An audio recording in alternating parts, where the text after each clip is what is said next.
Hello दोस्तों, मैं संतोषी स्वागत करती हूँ आपका आपके अपने YouTube चैनल संतोषी क्लासेस में। आज मैं फिर से हाजिर हूँ एक नई स्टोरी लेके। स्टोरी का टाइटल है द टेम्पल ऑन द हिल। इस स्टोरी को हम इंग्लिश टू हिंदी ट्रांसलेट करेंगे। एक एक वर्ड का हिंदी अर्थ मैं आपको बताती जाऊंगी, उनका करेक्ट प्रोनाउंसिएशन भी बताते जाऊंगी, और इस कहानी में जो भी ग्रामर का पार्ट होगा उसको भी हम बहुत ही डिटेल में सीखने वाले हैं। तो वीडियो को बिल्कुल भी स्किप मत करिए, वीडियो ध्यान से देखिएगा।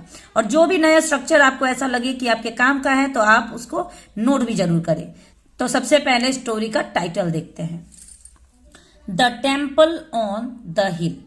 टेम्पल का मतलब होता है मंदिर, ऑन एक प्रीपोजिशन है जो पोजीशन बताता है, द हिल यानी कि पहाड़। तो द टेम्पल ऑन द हिल का क्या मतलब हुआ कि पहाड़ पर मंदिर। अब मैं स्टोरी को पढ़ने जा रही हूँ। मेरी रिक्वेस्ट है आपसे, अगर वीडियो अच्छा लगे तो लाइक जरूर करिएगा। चैनल पे अगर पहली बार मेरा वीडियो देख रहे हैं तो चैनल को सब्सक्राइब भी कर लीजिएगा। There was a temple on a hill, क्या मतलब हुआ? तो दोस्तों, देयर का यहाँ पे अपना कोई अर्थ नहीं होता है। देयर एक इंट्रोडक्टरी वर्ड है जिसका इस्तेमाल हम किसी भी सेंटेंस को इंट्रोड्यूस करने के लिए करते हैं। वाज का मतलब होता है था, ए टेम्पल यानी कि एक मंदिर, ऑन ए हिल यानी एक पहाड़ पर। और ग्रामर की अगर बात करें तो ये जो सेंटेंस है ये सिंपल पास्ट का सेंटेंस है।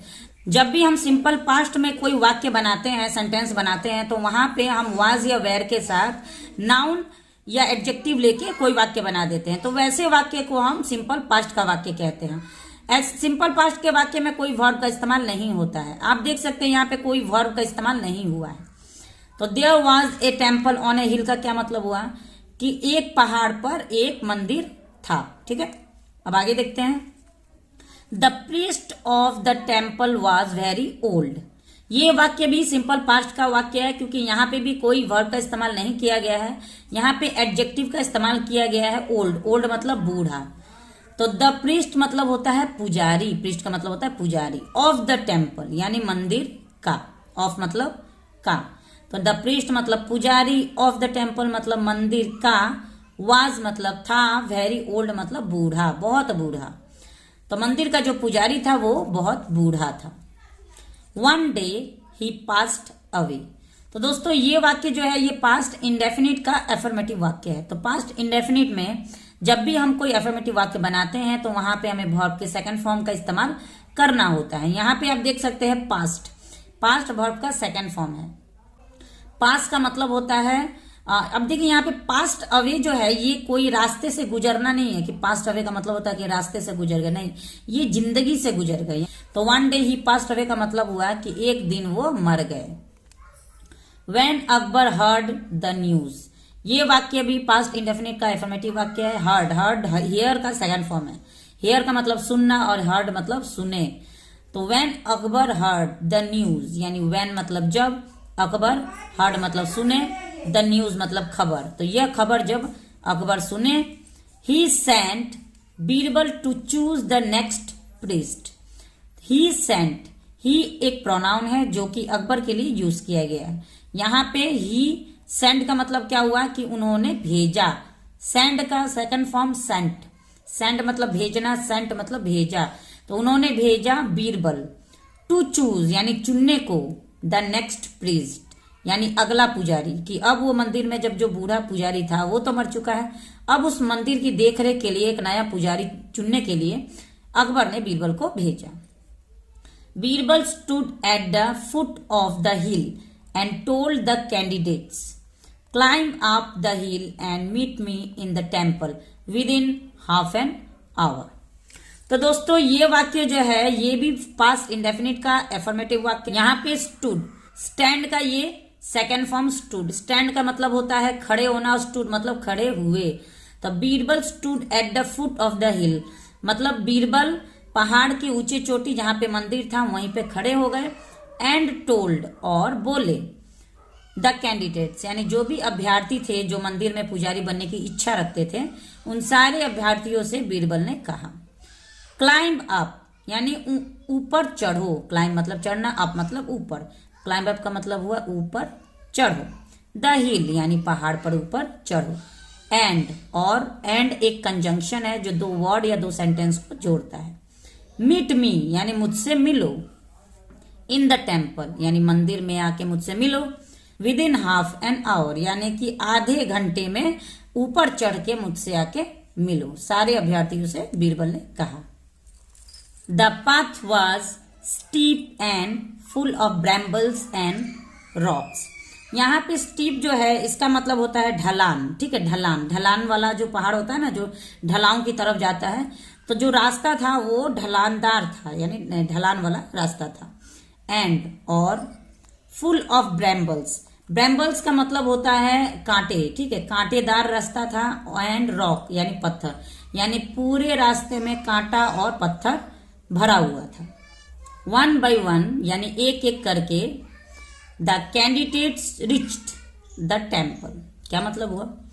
तो एक एक करके द कैंडिडेट्स यानी अभ्यर्थी, रिच्ड, यहाँ पे रिच का second form reached, past indefinite का एफर्मेटिव वाक्य ये भी है।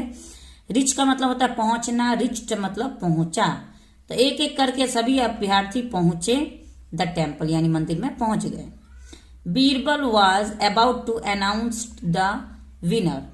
तो बीरबल, यहाँ पे देखिए अबाउट टू का यूज हम ऐसे वाक्य में करते हैं जिस वाक्य में हमें ये दर्शाना होता है कि हम कुछ कार्य करने वाले हैं, तुरंत हम कुछ करने वाले हैं, तो वहां पे हमें अबाउट टू करना है। जैसे अबाउट टू प्ले यानी अब हम खेलने वाले हैं, अबाउट टू रन अब हम दौड़ने वाले हैं, अबाउट टू राइट हम लिखने वाले हैं, ठीक है। जब भी कोई काम हमें करने मतलब करना है, तुरंत अभी हम वो काम करने वाले हैं, वहां पे हम अबाउट टू का यूज करते हैं, ठीक है। ये क्लियर हो गया। तो बीरबल जैसे ही अनाउंस करने वाले थे, अनाउंस का मतलब होता है घोषणा, ठीक है। तो जैसे ही बीरबल घोषणा करने वाले थे द विनर यानी का मतलब होता है जीतने वाला। तो जैसे ही बीरबल अभी घोषित करने वाले थे कि कौन जीता, when a wounded man stumbled into the temple। तो यहाँ पे देखिए एक नया वर्ड मीनिंग आपको देखने को मिल रहा होगा, wounded।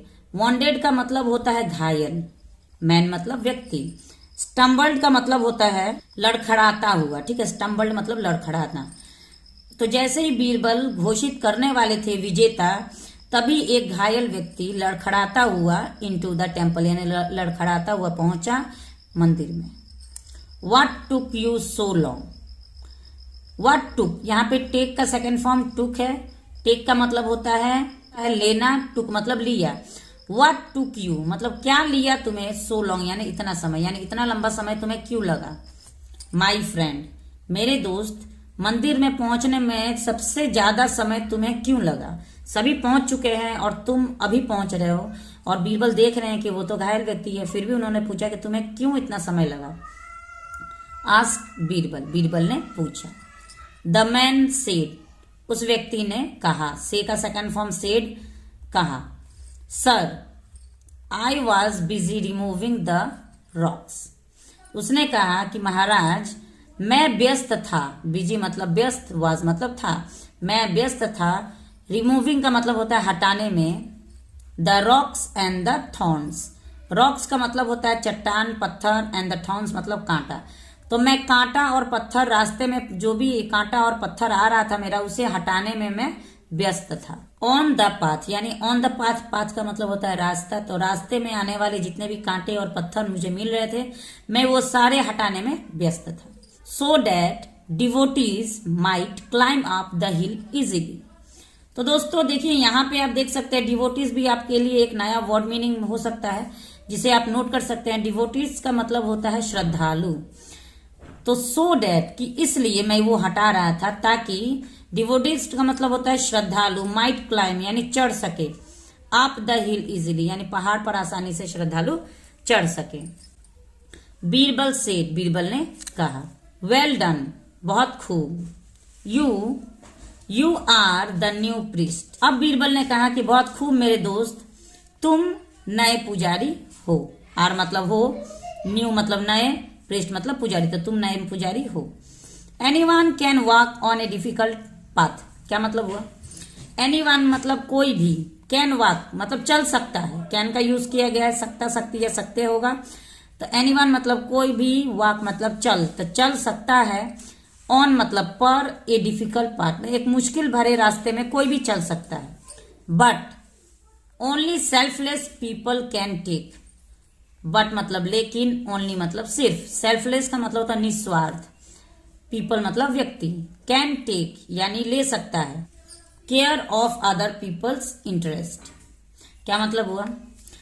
अब बीरबल जी कहते हैं कि तुम नए पुजारी हो, क्योंकि कैसे भी मुश्किल भरे रास्ते में कोई भी चल सकता है, लेकिन एक निस्वार्थ व्यक्ति ही होता है जो दूसरों की इच्छा का और दूसरों के बारे में ध्यान देता है, दूसरों की अच्छे बुरे के बारे में सोचता है। तो इसलिए मैं तुम्हें नया पुजारी घोषित करता हूं। तो आज की वीडियो में हमने देखा कि हमें दूसरों की मदद करनी चाहिए। बाकी लोग अपना रास्ता मुश्किल भरे, बाकी लोग कांटा और पत्थर पार कर करके जल्दी जल्दी जीतने की इच्छा में मंदिर में पहुंच गए, लेकिन वो व्यक्ति रास्ते में पड़े हुए कांटे और पत्थर को हटाने के चक्कर में वो घायल भी हो जाता है, लेकिन अंततः वो थोड़ी लेट से मंदिर में जरूर पहुंचता है, लेकिन उसकी जीत होती है। तो आज की वीडियो आपको कैसी लगी? उम्मीद है वीडियो अच्छी लगी हो। वीडियो अगर अच्छा लगा हो तो प्लीज लाइक जरूर कर दीजिएगा। चैनल पे अगर पहली बार मेरा वीडियो देख रहे तो चैनल को सब्सक्राइब भी कर लीजिएगा। बेल आइकन दबाना ना भूले ताकि मेरे सारे अपकमिंग वीडियो सबसे पहले आप तक पहुंचती रहे। मिलते हैं नेक्स्ट वीडियो में एक और इंटरेस्टिंग टॉपिक के साथ। तब तक के लिए thanks for watching the video. Have a nice day.